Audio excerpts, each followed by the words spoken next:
તમને આનંદે કરાવો છે, કારણ કે હાસ્યરસ છે ને એ જીવનમાં જરૂરી છે. વિવેકાનંદ તો એમ કહેતા 24 કલાકમાં અમુક કલાક તમે નિંદર કરો ને બાકીની કલાકમાં હસવાનું રાખો ને એક જ કલાક એવી ગોતી રાખો કે પરમાત્માને યાદ કરીને આંખમાંથી આંસુડા પાડો. એક કલાક બાકી હસો, ખડખડાટ હસો. એમ હાસ્યરસ છે ને, સાચો હાસ્યરસ છે ને સાહેબ, એ તમને તંદુરસ્તી બક્ષે. આ લાફિંગ ક્લબ નહીં, એ તો ખોટા ખોટા દાંત કાઢતા કદા હાસા કઢાઈ જાય લાભ મળી જાય એમ.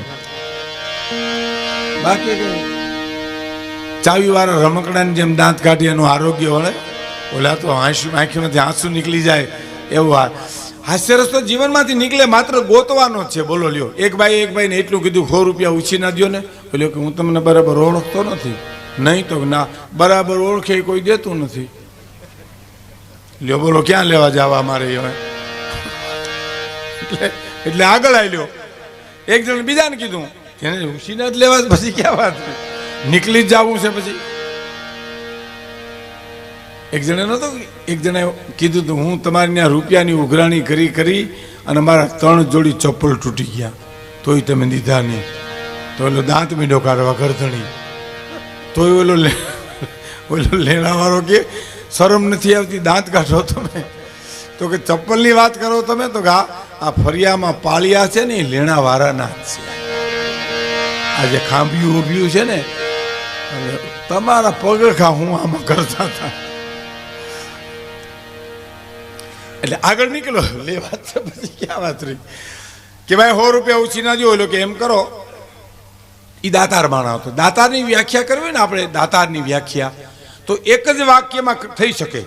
એક વાક્યમાં દાતાર કોને કહેવાય, એક વાક્યમાં લોભી કોને કહેવાય? તો સાંભળજો, દાતાર કોને કહેવાય? એક વાક્યમાં બપોરનું ટાણું હોય, જમવા બેહે, થાળીમાં એક રોટલો પીરાય એટલે એને વિચાર આવે એક વાક્ય કે બરાબર બપોરનું ટાણું છે, થાળીમાં એક જ રોટલો છે અને ઉતાવળ કરી અને હું રોટલો ખાઈ જઈશ ને કોક અતિથિ આવીને ઊભો રહે તો હું એને હું ખવડાવીશ. જોયું? આ દાતારનો વિચાર. અને લોભિયાને વિચાર તો આવે, કારણ કે માણસ છે ને, પણ કેવો વિચાર આવે? બપોરનું ટાણું છે, થાળીમાં એક જ રોટલો છે, હું ધીરજ રાખીને કોક આવીને ખાઈ જાય તો હું ખાય લ્યો એને હું ખાઈ છે. બોલે એક લોભિયાની બહુ જાણીતી વાત છે, પણ મજા આવે. કાનજી બુટા કહેતા આ અક્ષયગઢની ધરતી એવી છે. કાનજીભાઈ કેટલા પ્રોગ્રામ કર્યા, કવિદાદ, લાખાભાઈ, બચ્ચુભાઈ. હે આ તો સાહિત્યની ધરતી છે સાહેબ. કાનજીભાઈ એક વાત કરતા, બહુ જૂની. એક લોભિયો છે ને 12 ગામ જતો હતો, હિમાલય પૂગ્યો ને, એને વિચાર થયો કે પેલા દીવા આપણે બાળતા, દીવાને છે ને એને ફૂંક મારીને ઠારો ને તો બરાબર, પણ આમ ચપટીએ ઘણે આમ ઠારતા, ફૂંક ન મારે આમ ચપટી ઠારી નાખે તો એમાં કેરોસીન આંગળીઓ ચોટી જાય ને. એટલે હિમાલયથી આવ્યો, એની પત્નીને ક્યાં સાંભળ્યું દીવો ઠારી નાખ્યો? તો કે હા ફૂંક મારીને કે ચપટીએ કે ફૂંક મારી કે તો બસ નકર શું છે 2 આંગળીઓમાં કેરોસીન ચોટી જાય એનું હું આ લોભ. પણ એની પત્ની એનાથી દોઢી કે તમે હિમાલયથી આવ્યા એટલા પગરખા ઘાણા એનું હું? તો કે ઘાણા નથી, બગલમાં નાખીને આવ્યો છું. આ બીજે હું દેવાના હતા સાહેબ, મરી જાય તો. એક લોભિયો હતો તો એને સપનું આવ્યું, 1 રૂપિયો ડાયટો હતો અને સપનામાં સપનું એવું આવ્યું, કોઈ કવિ આવ્યા અને કવિ મીંડા ગીત ગાવા, મીંડા એની પ્રસિદ્ધિ કરવા. તા નીંદરમાં આમ પોરો છોટ્યો કે આમ રૂપિયો ડાયટો છે દઈ દઉં, તા નીંદર ઉડી ગઈ. અને એની પત્નીને કે સારું થયું નીંદર ઉડી ગયો, ન રૂપિયો જવાનો હતો સપનામાં.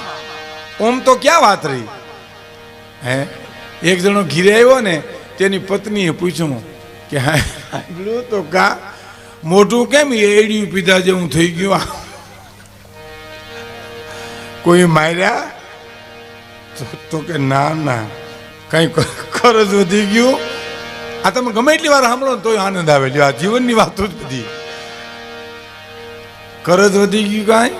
તો કે ના. કે તો કેમ મોટું મોટું ચડાવીને બેઠા. હવે એક પૂછી લો એની પત્ની કે હું કોઈ દી ક્યાંય દિયો એમ તો નથી, પણ કાંઈ ભૂલથી દેવાઈ ગયું? તો કે ના ના. તો શું થયું? એક જણા દાન દેતા દેખી ગયો. આહા, એમાં ચડી ગયું મોટું.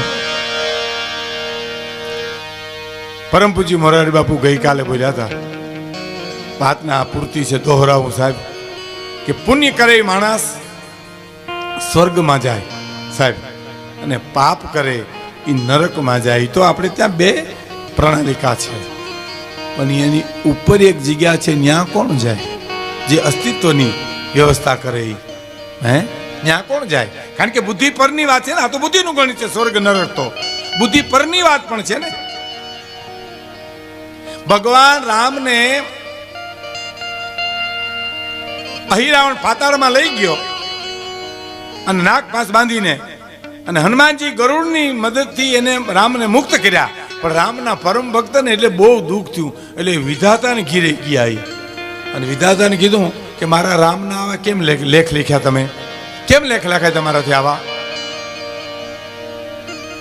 અને આપણી ગામડાની ભાષામાં કહીને, મને જેને વાત કરી તો ગામડાનો માણસ હતો ખીમભાઈ, આપણે ખોડદરવાળા, ઠોટ બૂટ કરી દીધી એક વિધાતાને. આવા લેખ કેમ લખાય? તઈ વિધાતા કીધું એ વાત તો તમારી સાચી, પણ તમે મને ઠોટ બૂટ કરો એ લેખ કોણે લખ્યા? એ તો કયો એમ.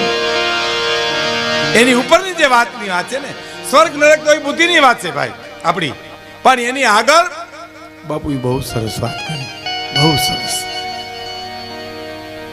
અતિ શક્તિશાળી માણા હોય અને બીજાને ક્ષમા કરી દે ને, એ ન્યા જાય, ઉપર જાય છે. ફકાત વાળો માણા, અતિ શક્તિશાળી માણા ક્ષમા કરી દે ને, એ ન્યા જાય. અને બીજો કોણ જાય? એક પણ ઘરમાં ખાવાનો દાણો ન હોય અને દાતાર હોય ને, એ ન્યા જાય સાહેબ. એનો આપણી પાસે દાખલો ખરો, હો, રહીમ ખાન. મેં આજ બાપુને કીધું ને, બહુ આ બરાબર ને? તો હા, રહીમ ખાન દાન દેતા ને, આમ નીચું જોઈને દાન આપતા. કોકે પૂછ્યું, નવાબ ऐसे कहाँ सीखे? रहीम खान मुस्लिम હતા, કૃષ્ણ ભક્ત હતા સાહેબ. એ આમ નીચું જોઈને દાન આપે. તો કોઈ કીધું, નવાબ ऐसे कहाँ सीखे ऐसी देनी देन? આવું દાન દેતા તમે ક્યાંથી શીખ્યા છો? કે જુજુ કરો ઊંચા કરે, ચૂચું નીચા નૈન. નીચું જોઈને શું કામ દાન આપો છો બાપ? તમે ગરીબોના માળવા છો, તમે તો નોધારાના આધાર છો. છાતી કાઢીને દાન દો ને. રહીમનો જવાબ સાંભળજો કે દેનહાર કોઈ ઓર હૈ, હાય હાય, દેનહાર કોઈ ઓર હૈ, भेजत वो दिन रैन, लोक भरम हम पे धरे, त्यूत्यू नीचा ने. देवा वालो दिनो नाथ છે, પણ લોકો મારે સામે આંગળી ચીંધે છે ને કે આ દાતાર છે, એની મને શરમ ચડે છે ને, એટલે નીચે જોઈને દાન આપું છું. તમારા દુનિયાના ઇતિહાસ તપાસવાની છૂટ છે મિત્રો. આવો દાખલો જો ક્યાંય મળે તો તમને. અને દાન દઈ દઈ દઈ દઈ અને પોતે ગરીબ થઈ ગયો એ માણસ રહીમ. હા, પછી શું થયું? ખાવા કાંઈ ન મળે, પછી પોતે માગવા જાય. ઓહો, આ વાત જ્યારે ત્યારે કરું મને ગમે. દાન દેનારો માણા જેની દાન લેવા જાય સાહેબ. મને એક કવિતા યાદ આવે છે કે નચાવ્યા ઘણાને આજ હું નાચી રહ્યો છું. ઓહો, નચાવ્યા ઘણાને આજ હું નાચી રહ્યો છું, મેં દીધા દાન હાથે આજ હું યાચી રહ્યો છું. છતાં સમયનું રમકડું બની મારા પ્રભુને ગમ્યો છું, એને જેમ રમાડ્યો એમ હું રમ્યો છું. દાન દેવા જાવું બહુ અઘરું, લેવા જાવું બહુ અઘરું. નીકળ્યો સાહેબ ગીરેથી. હવે સાંભળજો, એ માગવા રહીમ નીકળ્યા ને, તો રહીમને માગવા વાહે બીજું ટોળું નીકળ્યું છે. રહીમ હાલ્યા જાય ખબર નહીં, વાહે ગરીબોનું ટોળું હાલ્યું આવે. રહીમે કંઈક વાહે જોયું ને તો બધા માગવા આવતા હતા. અને રહીમના મોઢામાંથી શબ્દ નીકળી ગયા સાહેબ, સાંભળજો. આ આપણા ભારતનો પરિચય છે. શું કીધું ખબર? હવે તો રહીમ દર દર ફિરે કર માધુરી ખાય. હું હવે ઘીરે ઘીરે માગવા જાઉં છું. રહીમ દર દર ફિરે કર માધુરી ખાય યારો યારી છોડ દો ઓ રહીમ અબ નાય. તમે જે ધારો છો એ રહીમ હવે હું નથી, હું તો માગીને ખાનારો રહીમ છું. અને સાહેબ માગણમાંથી એક માણસ બોલ્યો, રહીમ દાતા દુબળો તો યાચવા જો. ભાંગો તો ભરૂચ કહીએ ને આપણે, ખોરું ઘી હોય ને દિવેલ માંથી ન જાય. રહીમ દાતા દુબળો એક માગણ કે છે તો યાચવા જો. શું કામ? સરિતા જળ સૂકો ભયો પણ કૂવો ખોદાવે લોગો. ઈ વીરડામાં પાણી આવે ક્યાં?